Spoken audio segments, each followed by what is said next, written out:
Hey everyone, Pugs here, and I've got two new reviews for y'all. Today, we're tackling Hall Monitor and Jellyfish Jam, two episodes that are known, but not extremely popular, from what I've seen.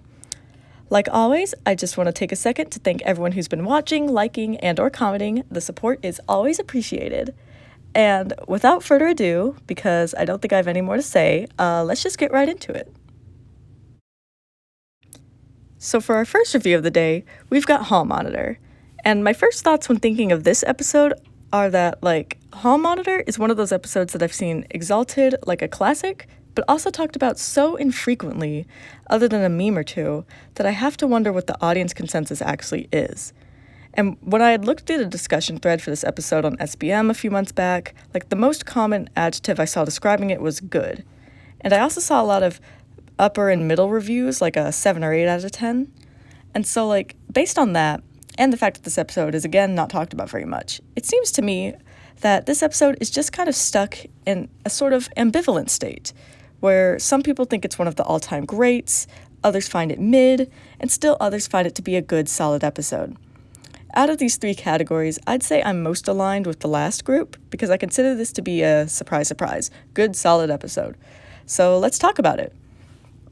So, thinking about the audience reaction to this episode, I think something that might put people off about Hall Monitor is that it's a boating school episode in name only. Boating school with an asterisk, if you will. Because let's be real, this episode really does not have all that much to do with boating school. It spends most of its time in downtown Bikini Bottom, with boating school itself only appearing in the first couple minutes and Mrs. Puff only being around for the beginning and end of the episode. Boating school is a plot kickstarter. It's not a frame or a background setting in this episode. And Hall Monitor comes so early into SpongeBob SquarePants' run, so early into the setting of boating school itself, which means it's part of the episodes that are so important for establishing this show, its characters and locations, as I've been saying throughout all of these reviews. And so because this episode comes so early in the show, it might be a bit jarring to not see much of Mrs. Puff at the location when we're building an expectation of seeing Mrs. Puff in a location in an episode about boating school, you know?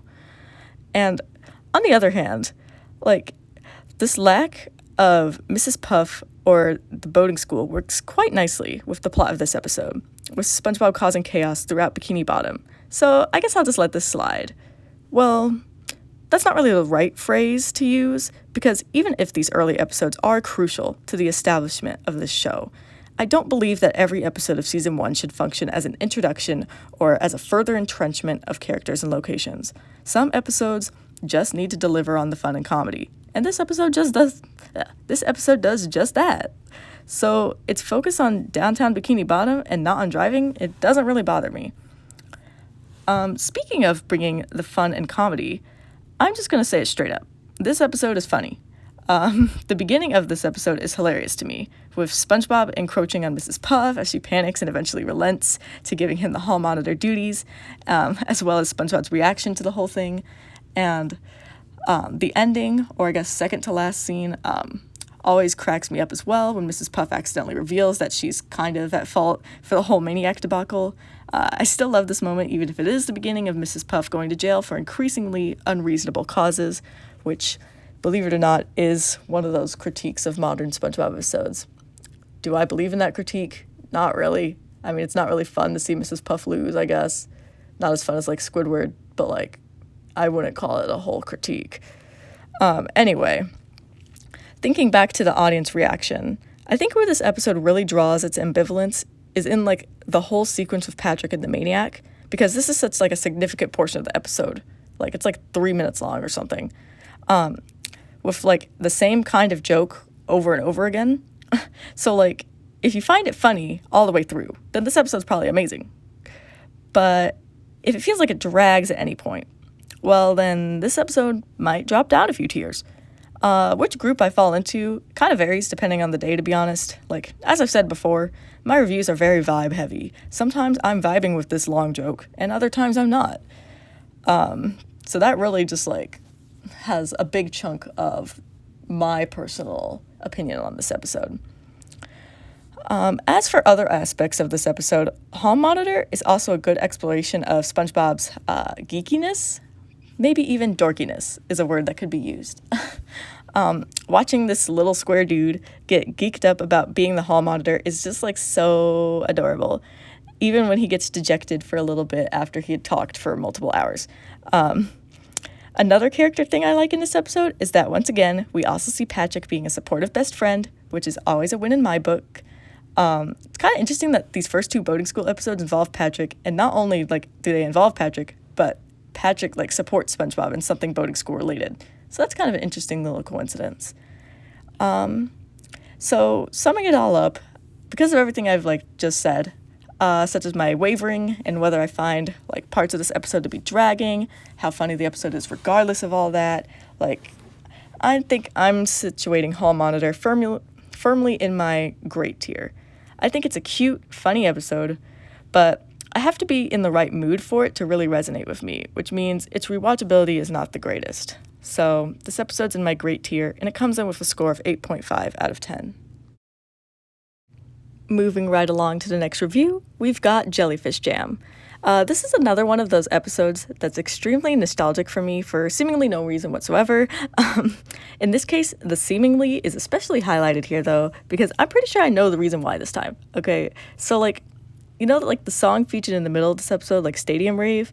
So, like, that was on, like, the SpongeBob's Greatest Hits album from, I think it's, like, 2009. I think it was part of the whole Truth or Square promotion for, like, the 10th anniversary. Anyway, that's an album I had downloaded when I was a kid.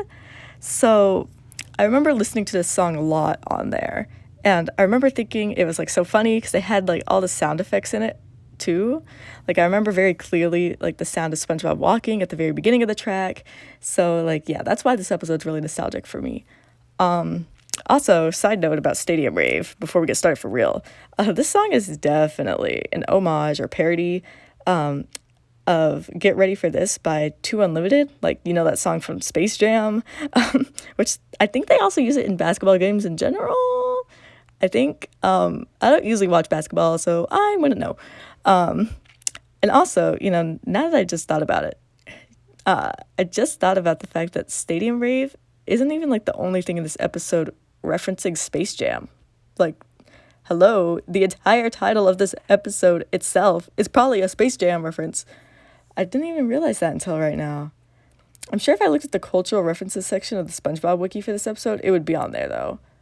I don't know. I don't usually read the cultural references part of these wikis, so that's why. Anyway, moving on to talking about the actual episode now. When I originally wrote this review, I thought it was a universally loved episode, but then after reading some of my fellow forum goers' comments, I saw that nope, I was way wrong. And frankly, that kind of shocked me. Still kind of shocks me, but maybe that's just my bias speaking, because I really enjoy this episode. Jellyfish Jam starts off hilariously with all the gimmicks of the jellyfish following SpongeBob home and SpongeBob trying not to have that happen. I love the joke with like the jellyfish being like housebroken and then Squidward's like, I didn't need to see that. Like, that's hilarious. It's also a good reaction meme.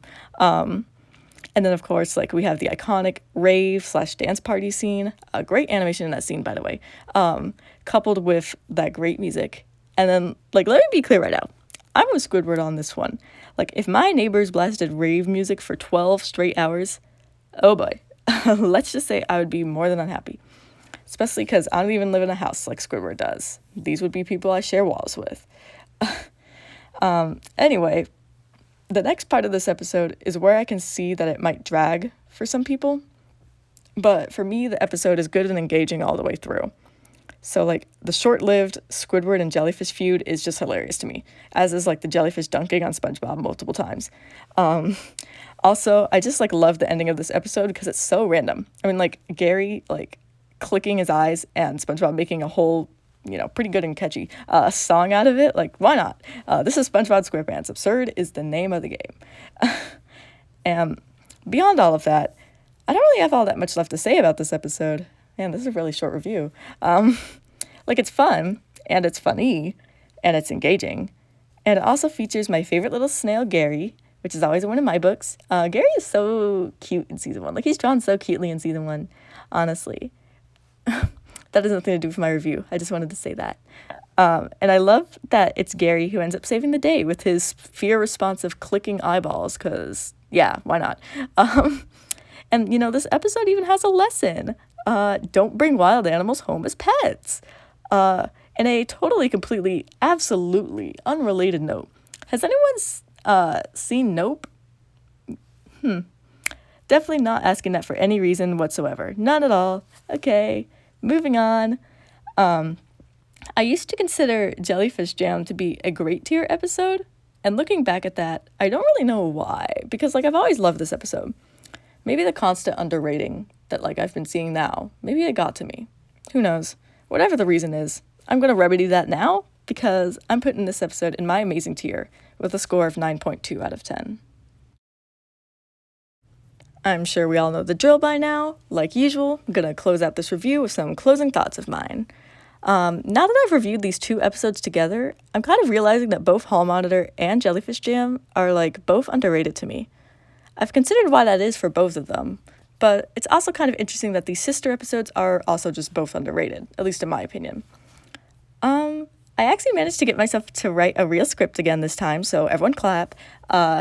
I'm not sure if there's any noticeable differences between me not having a detailed script versus having a detailed one, but there is a difference to me, because if I don't have a script, I end up forgetting a lot of extra details I wanted to put in, and making a script ensures that I make these video reviews nice and different from the written ones.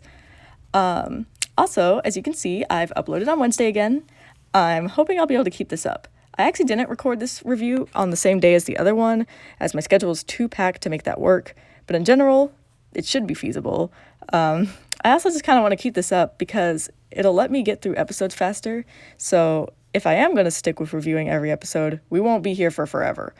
I wish I could record at the same pace I write reviews, because I'm already on season 4 in the forum now, and I'm not even halfway through season 1 here. But I guess that's just the way the cookie crumbles. I think that's everything I wanted to say for now. So thank you all for watching, and I'll see you guys in the next review.